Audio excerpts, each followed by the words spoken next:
Patch 7 brought about some changes to the Spectators. I'm going to start the encounter against the Spectator in the Underdark. If you don't know where I am, I'm very close to the Underdark Selenite Outpost waypoint. In fact, we can see it just here, and we can creep out of this empty window, and the Spectator will come down here. I usually, and I would advise this, I usually get rid of the torch stalks ahead of time, because if you walk into them, it's going to be extra damage during the fight. It's just not what you want to be dealing with in the middle of a fight against a Spectator. So we can shoot these two easily enough. And now we can summon the Spectator by shooting this torch stalk over here. I have found that if you use one of these arrows... Oh, it didn't appear this time. Okay, fine. Let's see what happens if we attack the drow. There we are. We'll get through the cutscene. Here comes the Spectator. Scary stuff. Now Shadowheart is surprised. There we are. So before I start the fight and show you it all in action, we should have a look at what's new. And what's new is everything here. So I'm going to start off with Paranoid Dreams, because this is what we need to try and manage. When this Spectator is struck, it dreams in fear. After 5 Paranoid Dreams, it will spend a legendary action to cast Ocular Nightmare. I'll show you that in a second. If the Spectator uses one of its eye rays, it loses 1 Paranoid Dream. You don't want Ocular Nightmare to happen, because if it does, it says possibly wound, confuse, paralyze, and frighten all foes within 67 feet or 20 meters with your flailing eye rays. What that means is you have to make a saving throw. Each character has to make a saving throw against all 4 of these things. And it's so dangerous. Your characters can be hurt very badly or taken out of combat. You do not want this Ocular Nightmare to happen. So that means we need to keep these 5 Paranoid Dreams in check. And it does say, and we'll show it in a second, when we hit the Spectator, not just us, when it's struck by anyone, it gains 1.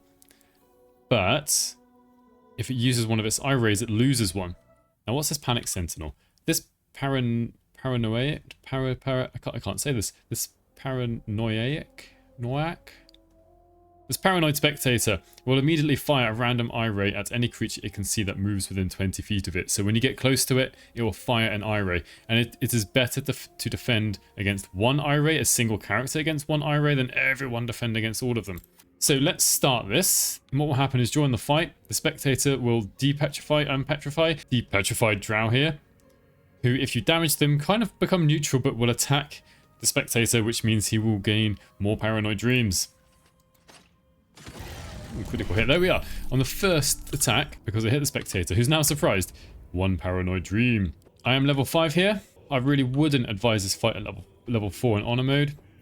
Let's get her come close. Now, she can't be seen, which is why nothing's really happening. Right, there we are. She's in the initiative order. Let's put everyone in the initiative order. I'm not going to do anything special. Just walk everyone in. They'll be seen. There we are. Or maybe Astarion won't be. So we'll get a sneak attack off. Why not? Let's use a critical hit. Note there that the sneak attack only increases the Paranoid Dreams by 1, not 2. Even though there were 2 sources of damage, there was only 1 attack made. So I'm going to move around. It hasn't used its Panic Sentinel, but let's hit it 1 time. Oh, yeah, let's actually hit it. Paranoid Dreams goes from 2 to 3. We're getting quite close to the 5. I'm going to save it here and try and actually make the Ocular Nightmare happen. And then afterwards, I'll reload and show how we can try and avoid it. Up to 4. In fact, let's just use this. You can see it's kind of preparing.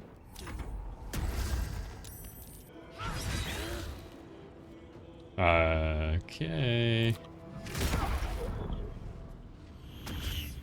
It's because it's using its rays, it's actually taken off the Paranoid Dreams, and it's better that it's going on to 1 character, like I said, rather than 5. Or 4, sorry. Alright. Spectator hasn't really done exactly what I wanted it to. As we get close, there we are. It used one of its Paranoid Dreams. But we can increase these Paranoid Dreams again.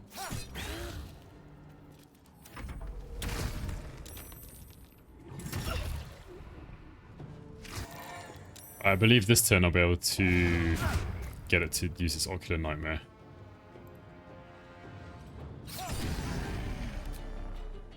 If I can keep it alive.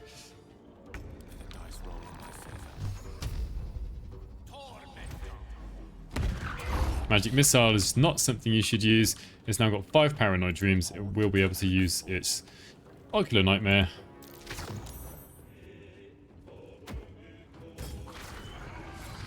There we go. Gale had to make 1 saving throw against the Necrotic Ray. And then against the other rays as well. Which are DC 17. But he is paralyzed.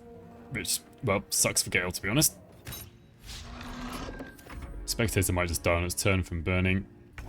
Yeah, there we are. So I'm going to load that up again and perhaps show how dangerous it can be. And actually there, I was doing quite well at not making it happen. So getting close to it while it's got some Paranoid Dreams will reduce it because it will mostly use its Panic Sentinel. On its turn, it will reduce the number of Paranoid Dreams that it has. Alright, we're up to 3 here. 4... Let's do it this way this time. 5. Yeah, let's show the danger. You can see it's glowing so much now. Super paranoid. Oh yeah, I forgot that would happen again. And here we go with Ocular Nightmare. So once it's got 5, you hit it again. You're going to be in trouble. And look at that. It just really damaged my party. Interestingly, it also uses it on all of the petrified drow, or the ones that are near enough. And at this point, they actually become hostile towards the Spectator. Basically, everyone is completely, like, controlled here. Befuddled, befuddled, or frightened, and things like that.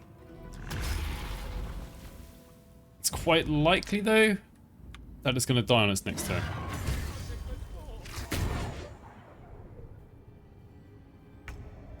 Can't do anything. This is it's so dangerous here. I'm in no control of my party. Oh, right. I've got Gale, who's frightened.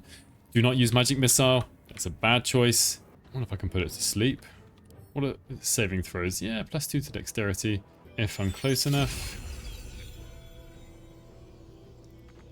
Doesn't matter about Starin. He's immune to being put to sleep. There we are. Sleeping. That's going to save me. Everyone's now got an extra turn or 2 to get out of their frightened or befuddled states, and then we can go to town. And she's race ranged. Oh, I didn't put laser on next to it. Oh well, but I'm going to kill it on the next hit. And then lastly, what are we going to do if we have accidentally built up these Paranoid Dreams? So we get to this position. What do we do at this point? We either have to use up some of the eye rays, some of the Paranoid Dreams before the Spectator takes a turn, or we just have to leave it. Don't do any more damage to it. Don't do anything to it, otherwise it's going to use its Ocular Nightmare. Here, I'm going to sacrifice Astarion. It's gone down to 4. He's frightened, that's alright. It's not the worst thing. He can still actually use his ranged attack. Well, he's got bonus actions only left now, but he could still attack. Would be with disadvantage. If perhaps you can buff one of your characters at this point, that might be a good idea. You don't want to be damaging it. You want to just get ready to attack it on the next turn. So I'm not going to do anything with Gale or Lae'zel. But what can I do? What would be very useful here... Oh, Lae'zel's out of range, but Bless is good. That increases our saving throws as well as our attack rolls. So it will use... There we are. It goes down from 4 to 3. Am I going to use... It's about to use a ray. Why not? There goes another ray, down to 3, down to 2. And so you've got to manage these Paranoid Dreams. I'm not going to use an attack here. I'm not going to kind of waste it. Because the Astarion with disadvantage can't get a sneak attack in. Lae'zel's really messed up actually because she's frightened. So I'm going to try what I did last time. Just try and put him to sleep. And look at that, really interestingly, Glyph of Warding actually made the Paranoid Dreams go up by 2. 1 on the initial casting, and secondly when it made the saving throw and failed its saving throw. And so let's do this. Hopefully we'll actually get sneak attack this time since I got Lae'zel standing nearby. There we are. I can use this. On this time, it has actually made Ocular Nightmare happen. This is a disaster. 8 hit points left. Let's watch what happens. Let's just use one portent die. And bam. Okay, I think that could have been worse. I'm only frightened. There we are. Do be careful with sneak attack, although it doesn't increase and didn't increase the Paranoid Dreams earlier. Once it's got 5, as soon as it's struck, it will then use its Ocular Nightmare. So let me know how you've gotten along with the Spectator. As I mentioned earlier, I would advise to be level 5 when you do this fight. It gives you access to the level 3 spells. It gives you your second attack, more hit points. Your proficiency bonus increases. Just everything's that little bit easier. Thank you very much for watching. Thank you to all the members of my channel. And hopefully I'll catch you in the next one.